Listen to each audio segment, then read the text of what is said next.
did a program on one of Michigan's amazing engineering marvels, the Mighty Mac, better known as the Mackinac Bridge. However, there is another which equals the bridge, and that is the Soo Locks at Sault Ste. Marie, Michigan. Now, I've personally been to the lock 5 or 6 times, and about 10 years ago I went with my stepson David, and we actually took the tour through the locks, which was fascinating indeed. It's one thing to watch the operation from the observation areas, but to actually be on one of the boats going through it is impressive indeed, to see the operation of the whole thing. So if you get a chance to do that, boy, I highly recommend it. But so recently, to commemorate that, for me, I added a postal cover to my collection, and you should be seeing it now, hopefully. And it bears a blue 3-cent stamp that honors the locks and shipping on the Great Lakes. And the cover features a round cancellation with 4 bars extending out of it. And the cancellation reads, Sault Ste. Marie, Michigan, June 28th, 9 a.m., 1955, first day of issue. The cover then also commemorates the first day stamp release at Sault Ste. Marie.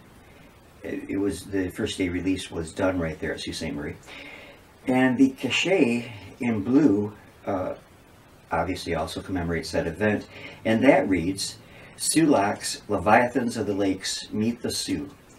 One ship bear iron and copper from Missabi and Menominee ranges, up to 15,000 tons a load. Can you imagine that, floating on the waters? 15 tons of iron ore, and it happens daily during the shipping season.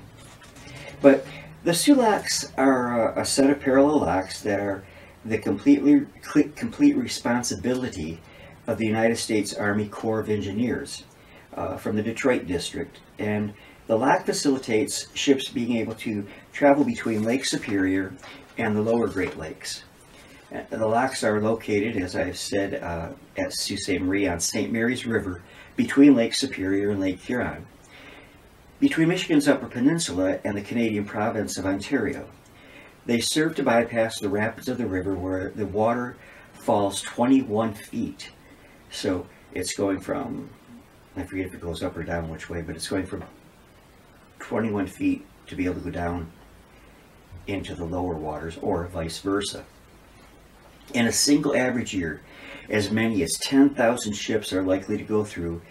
Even with the locks being closed in the winter months, there's still around a total of 10,000 ships, and that figure was from a number of years ago, so it may be more now. An impressive amount. That rather surprised me. But from about January through March, shipping on the lakes is suspended due to ice. And the locks have a long history, with the first locks having been opened in 1855, along with the Erie Canal, which was constructed in 1824 in central New York. These were one of the great infrastructure engineering projects of the antebellum United States.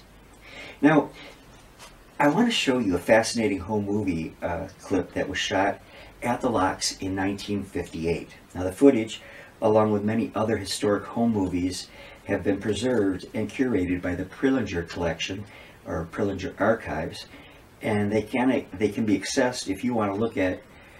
There's hundreds of home movies preserved there. You can access them yourselves on archives.org. And so I'll be back with you shortly, but let's take a look at this clip. I think you'll like it.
you enjoyed that as much as I did when I first saw it. Well, let me tell you a bit more, okay? During World War II, the Soo Locks as well as the St. Mary's waterway were heavily guarded by both the U.S. and Canadian armed forces under the coordination of the United States Army Central Defense Command.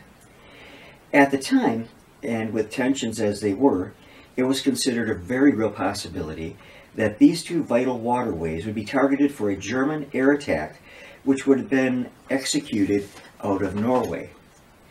Currently, the configuration of the locks consists of 4 parallel lock chambers running east to west. The locks are the MacArthur locks, which was constructed in 1943. It is 800 feet long, 80 feet wide, and 29.5 feet deep. It is large enough to handle even ocean-going ships, and the very first ship to pass through was the SS Carl D. Bradley. Then there is the Pollock. The Pollock, I'm sorry. Then there is the Poe, P-O-E, lock, which was completed August 3rd, 1896. The first vessel to pass through the lock was a tug, the USS Hancock. The lock was named after Orlando Poe, who engineered the structure, which weighs in at 800 feet long, 100 feet wide, and when it was finished, it was the world's largest lock in 1896. It was rebuilt in 1968 in order to accommodate the larger ships from the St. Lawrence Seaway. It is now 1,200 feet long, 110 feet wide, and 32 feet deep. It can take ships carrying 72,000 short tons of cargo. 72,000. Wow. It is the only lock that can facilitate the large freighters used on the upper lakes. The first ship through after being rebuilt was the Philip R. Clark in 1969. Now, the Davis lock was built in 1914, the year my mom and dad were born. And it is 1,350 feet long, 80 feet wide, and 23.1 feet deep. Now, this lock is used less frequently than the others. Among other things, it serves lake freighters, tour boats, and small craft. And the first ship to use the Davis lock was the SS James A. Farrell. And I don't know for sure, but that might be the lock that David and I went through when we went on our tour of the locks. Lastly is the Sabin lock, built in 1919, and it measures 1,300 feet long, 80 feet wide, and 23.1 feet deep. This lock is no longer in use and would take in excess, at the time of this information about 5 years ago, it would have taken in excess of $5 million to make it workable again. Now, north of Sabin is an additional channel where resides a small hydroelectric plant which provides electricity for the entire lock complex. And then lastly, there is one small lock operated on the Canadian side of the Soo. And this began operation in 1895 and was rebuilt in 1998 within the damaged older lock. A wall that had collapsed in 1987, excuse me. It was built within that. So it is used only for tour boats and recreational craft, and again, that's on the Canadian side. Courtesy of another postal cover, I've gotten to take another journey of adventure through some of my favorite people, with some of my favorite people, which is all of you, and you are. I pray that God bless you all. I love you very much. Please be sure, if you have not, to subscribe to the Dennis Morrison channel and Charlie Cat Productions so you don't miss out on any new videos that we have here. I usually do several a week, and 2 on Sunday. Family Comic Book Theater and Praise the Lord, It's Sunday. If you haven't checked those out, please do. You might enjoy them. And that's about it for this time.